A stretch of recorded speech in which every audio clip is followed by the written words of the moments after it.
Hi everyone. Good morning. This is Kaylee. I'm really actually trying hard to do a video every day because that was my original goal, and I used to be a person that accomplished every goal I set, and I have not been doing that at all lately, and it's making my depression worse. And one of the easiest ways, the hardest ways to deal with depression is just get up and do something. And the hardest part is actually getting up. That's where I struggle. I'll spend hours sitting on my couch or hours sitting in a chair, just hours sitting, thinking about the things I want to do. I want to take a walk. I want to go accomplish this. I want to water my plants. I want to do this. I want to do that. I want. But I don't ever do anything lately. This is an easy thing that I can accomplish every day while I'm just sitting. So I'm really trying, but I was sitting here thinking, I'm working on one of my home businesses. I don't know if you can see that. It's cute owl. Making rave candy and decorations, and I make dream catchers and stuff. I crochet blankets, because that really helps with anxiety and stuff like that, having a lot of things to keep my hands busy. So I sell online on Etsy. The name of my shop is Namaste and Balance, because balance is what I need most in my life. But anyway, I was sitting here thinking, and usually when I get really down, I try to think about how fortunate I am. I'm the most positive, depressed person you're ever going to meet. It's fucking walking oxymoron. It's ridiculous. But, so I was raised by, two of the nuttiest addicts ever. My parents, oh my God, can they not get their lives under control? Both of them are crazy as hell. Both of them are severe addicts. Both of them are just kind of bumbling around on this planet trying to figure something out. But, my mom, she is one of the strongest women you'll ever meet. She has been abused so bad. My older brother's dad, her first husband, dude, that dude met my mom. She was a virgin, sweet and beautiful. Oh my God, 5'2", 105 pounds soaking wet, C-cup tits, blonde, goldie hawn, gorgeous hair, little hottie, okay? And this asshole meets her. She's a little virgin. She's dumb. My mom is the absolute perfect picture of a dumb blonde, and I hate to say it. She's so sweet, but you tell her a joke and she gets it. 10 minutes later, okay, so anyway, so this asshole meets her, and he can smell on her. I've met the same kind of guy. He can smell. He's a predator, and she's prey. He can smell just how easy he can to take her, and he does that night. Yeah, takes her virginity that night. They get married pretty soon. Wedding night, he takes her home, smacks her, locks her in the house, and goes out to a strip club. Yeah, that's cute, huh? Well, my mom's got one hell of a story. And part of all my patience with that crazy woman, because living with her was not easy. Oh my God, drunk all the time, she is nuts. But back when that happened to her and stuff like that, nobody was there to protect her. Her parents didn't give a shit. They were, you married him, you deal with it. And he took this beautiful young, my mom was only maybe 19 when she met Bert. This beautiful, young, innocent little thing, and he just totally broke her. Completely ruined her. Gave her my older brother, killed himself when my brother was 2, because my mom finally left him, and, she wouldn't go back to him. Her teeth aren't real, thanks to Bert. He threw her out of cars on the interstate. She crawled to save her own life. Dude, this woman is stronger than shit. It is mind-blowing, the stuff that she's been through. I'm gonna start crying thinking about it. But it had a lot of effect on her. And like I said, so I was raised by two of the craziest addicts ever. Well, me and my mom really didn't get along. And my dad was always so good about trying to explain to us that she was broken. He loved her. He was with her for over 20 years before they finally split.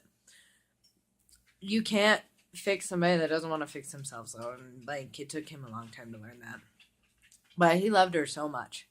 So much. And he always said, the best things about her. And when she's doing good, she is the coolest woman on the planet. Oh my God, my mom is, the greatest lady ever. But she's not at the same time, because, she had a hard time figuring out she needed help. And she is now, let's see, what year is it? 17. She'll be 63 this year. Yeah. And she's just now figuring out that she used to be angry and she used to be out of control. It's just now occurring to her that, like, drinking for all those years and all of that, all the damage it did and stuff. Like, she's just now trying to get better. But it's so cool because it's never too late. She is 63 years old and turning her life around. Like, she's stopped drinking. She's trying to be a nicer person. She's trying to deal with the person she was. And I've let her back into my life recently. We didn't talk or see each other for 4 years. I couldn't handle her. She was mean to me. But she was able to come to me and be like, I was a bad mom and stuff, and admit to it. And that was a big step for her. And, like, I've always admired my mom, even though she's crazy and she's a bitch. I was like, nobody talks crap on my mom but me. Because I knew how strong she was. I was so angry with her for not getting help and not wanting to be a part of our life, like, and be, like, a good part of it. But I still was like, I don't even know how you're walking around alive. Like, I have no idea. Like, you are just crazy strong. And then you got my dad, drunk, years, daily drinker, no matter what. Only doesn't drink when he's, like, at work. Other than that, if he's home, and beer, whiskey, and Coke, whatever, all the time. But he always told us, like, we didn't have to be like him. That turning out like an addict like the rest of the family was a bullshit excuse. And that we were in control of our lives. Like, you don't have to turn into your parents. You have choices in this life. You are in control of who you are. And he made us responsible all the time. You took accountability for what you did and who you were and the choices you made.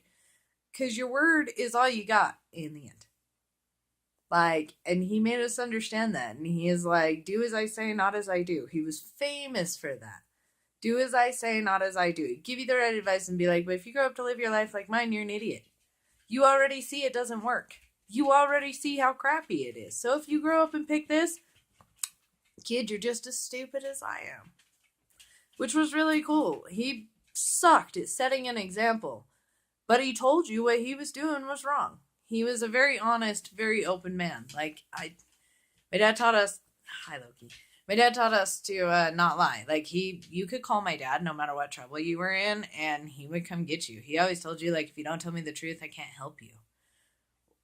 You learn to tell him the truth no matter what. Like, honesty is really big. We were raised honest. Like, I got in trouble and had to go to treatment for some stuff, and I was the only one to get up and be like, I don't lie.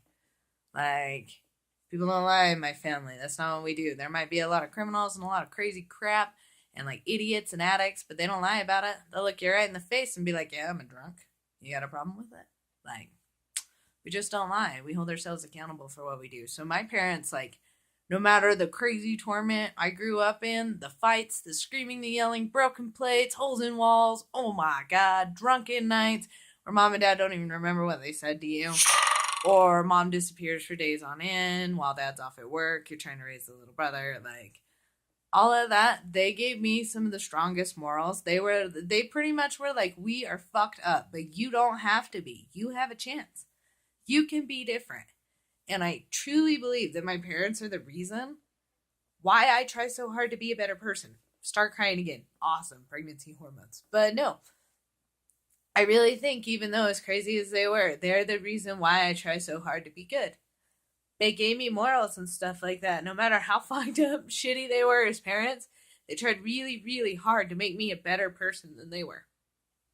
They tried to give me more, which, like, that's the goal, right? That's what we want to give our kids.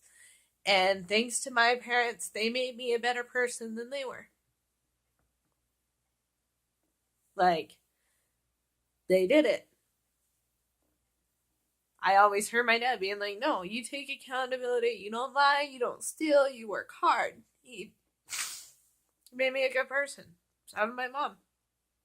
You know, I tell her these days, I'm like, you know, you may not have showed me the person that I wanted to be, but you showed me everything I didn't want to be. And that's not supposed to make you feel bad. You gave me a map of what I didn't want to do. So whenever I caught myself acting like that, I knew it was time for a change. I had to fix it. Because I was turning into the person I didn't want to be. So, you taught me what I didn't want to be. You gave me some sort of a map for life.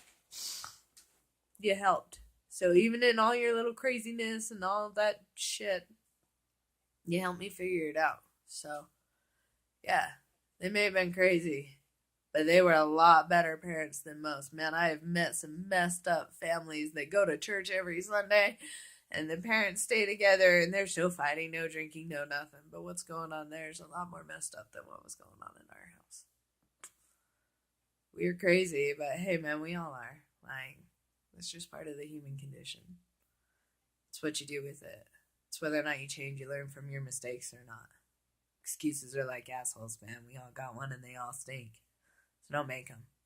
Just change. Just change. Just be better. But yeah, that's my little rant, my little video for the day. Hope you guys enjoy. And I love you all. Peace out and namaste.